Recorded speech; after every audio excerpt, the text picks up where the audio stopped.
Listen up, you Manchester United fans. This breaking news is for you. Sky Germany is reporting that United have made contact with Eintracht Frankfurt to register an interest in Hugo Ekitike.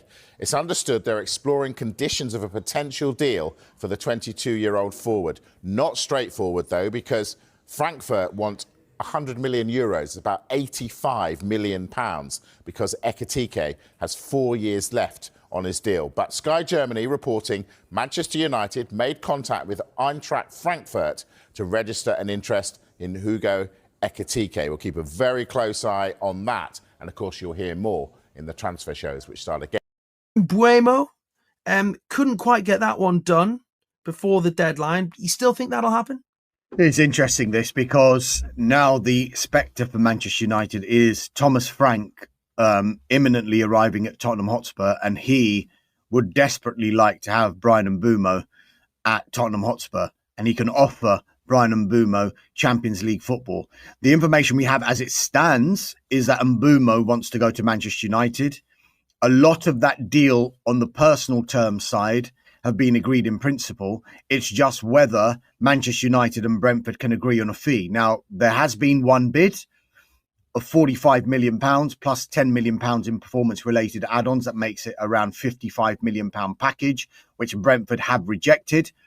There's a school of thought that their feeling is, well, if Matheus Cunha has arrived to Manchester United for £62.5 million, well, Bryan Mbeumo is worth at least £62.5 million. So Manchester United will need to raise their offer. We expect United to go back in. And as I say, as it stands, it's United who are in the driving seat for it. But I'm told just never to rule out anything. And the Thomas Frank situation just might have added a bit of a dimension to a potential, shall I go to Tottenham because I know the manager and I've got Champions League and I don't really have to move home, or do I go to Manchester United? Victor Gyökeres is another name that's been heavily linked.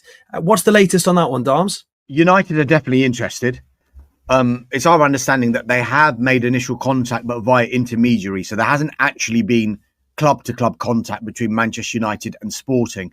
But the Sporting president, he's been having his say, because there's been all sorts of reports suggesting that Gyökeres has been promised he could leave for around £60 million because he stayed on at Sporting for last season. Well, the president has firmly denied that and assured every Sporting fan and warned rather than assured every interested party that Victor Gyökeres will not be going to leave Sporting Lisbon for 59 or 60 million pounds. So he will be going for more money than that. The noises again coming out of Portugal is that Victor Gyökeres is not happy about that because he thought he had a gentleman's agreement about being able to go for less money, so it would be easier for him to do so. This one looks like it can rumble on, but you can understand the interest from United, that it's a priority position that they want to fill, and I'm told they want to fill it regardless of whether Rasmus Højlund stays at United or not. And maybe it could be beneficial to someone like Rasmus Højlund as well. I know he's been heavily criticised in the 2 seasons he's been at United, but in his defence, he didn't have a pre-season when he arrived, and his second pre-season, where he started really, really well in that pre-season, was curtailed because of a hamstring injury. And then he rejoined the group, having missed the majority of that second pre-season. And then at 20 years old when he arrived, he's expected to lead the line of one of the biggest football clubs in the world. And having had no previous experience of the Premier League and made 12 starts, I think, for Atalanta the previous season. So maybe a risk from United, but surely they needed to bring in someone who had more experience. Maybe they see Gyökeres as that player. I'm going to ask you both a two-pronged question, and then this is how it's going to work. So clearly Gyökeres and Mbeumo, and they've got Cunha over the line already. I'm going to ask you, Sam, if you think signing those 3 players makes them top 4 contenders next season, or if they're still short. And then, Darmash, I'm going to ask you if it's actually going to be possible for them to do the hat-trick and get the 3 top targets. So, Sam, firstly to you, if Cunha Mbeumo and Victor Gyökeres are all walking out for Manchester United in Manchester United shirts next season. Are they top 4 contenders? I would probably shade no for now, on the basis that, yeah, obviously it's a huge upgrade in quality in the forward areas, which was badly needed.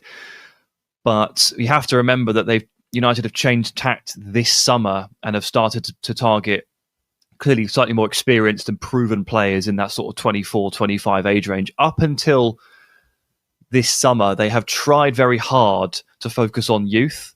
They've done a good job of furnishing the under-17, under-18s with some of the best players in the country.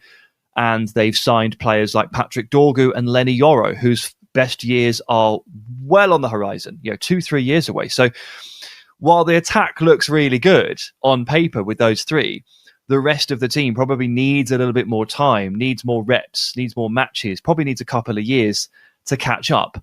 Unless, of course, Pete, they just keep spending and they keep buying quality in those areas too.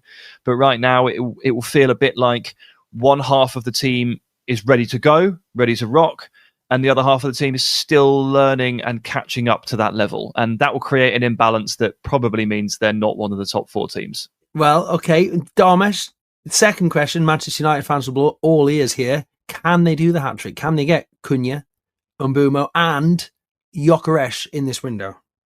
Look, they've had much publicised financial issues, have Manchester United, and Sir Jim Ratcliffe even said as much in some of his interviews. It doesn't mean that Manchester United went into this transfer window with £0 as their budget for transfers. Clubs will be run, all right, we've got this much for transfers, we've got this much for restructuring and whatever else they're budgeting for. And yes, the optics haven't looked great from a Manchester United perspective with regard to the number of redundancies and the number of jobs that have been lost. However, the understanding we have is that players like Cunha and Mbeumo, that's part of the budget that Manchester United have to spend in this summer transfer window. When you go further with regard to Gyökeres, so if you think about how it's worked out so far, they've brought in Cunha already. They've made a bid for Mbeumo, which would suggest they do have the money to be able to do that deal. Whereas with Gyökeres, it's just been an approach to intermediaries to explore the conditions of a deal. And then to come back with that information and say, what do we need to do to be able to fund a deal like this one? And the feeling is that after Cunha, and if Mbeumo was to arrive, they're going to have to start looking at sales at Manchester United to be able to fund the rest of their transfer window, which shouldn't come as a surprise. But if you look at the players that they're targeting in regard to Mbeumo and Cunha, you would expect them to play in these number 10 roles that Ruben Amorim favours in his formation. Now, if you look at the players that are at Manchester United in their current squad who may not be suited to that role, but have been playing in that role, you're looking at the likes of Marcus Rashford when he was there, Jadon Sancho possibly, Garnacho and Anthony. And they all look like they are up for sale. Now, United's preference would be to get permanent deals for those players. And doing a quick bit of maths, if you were to calculate if they were miraculously able to sell all 4, you're looking at about 100 to 125 million pounds all in, I would suggest. And about $1 million a week off the wage bill probably too. Yeah. So, savings there as well. But those would be the players that they would be happy to allow to leave. But I think as far as a preference being a permanent deal, I think they would still have to look at loans for these players because of the wages that they're on. And that would then have an impact on the type of transfer window that Manchester United can have. I think United fans are getting really excited here because they've suddenly seen, wow, straight away, Matheus Cunha's come in. Straight away, Mbeumo, there's a bid in and they're going to go back in for him. Gyökeres, they're interested in him. Just bring him in, just bring him in, just bring him in. Whereas before the window started, all the talk was, this is a 3 or 4 transfer window revolution for Manchester United. But because they've done one deal so early and potentially getting another one over the line very early, United fans are thinking, we're in the league here. if they get this right. So I think they just need to take a step back, because there still needs to be outgoings before they can fully do what they want to do with regard to incomings, I think. Which we know, especially with Manchester United, is easier said than done. Gyökeres, so clearly someone that clubs in the Premier League are going to be interested in. I mean,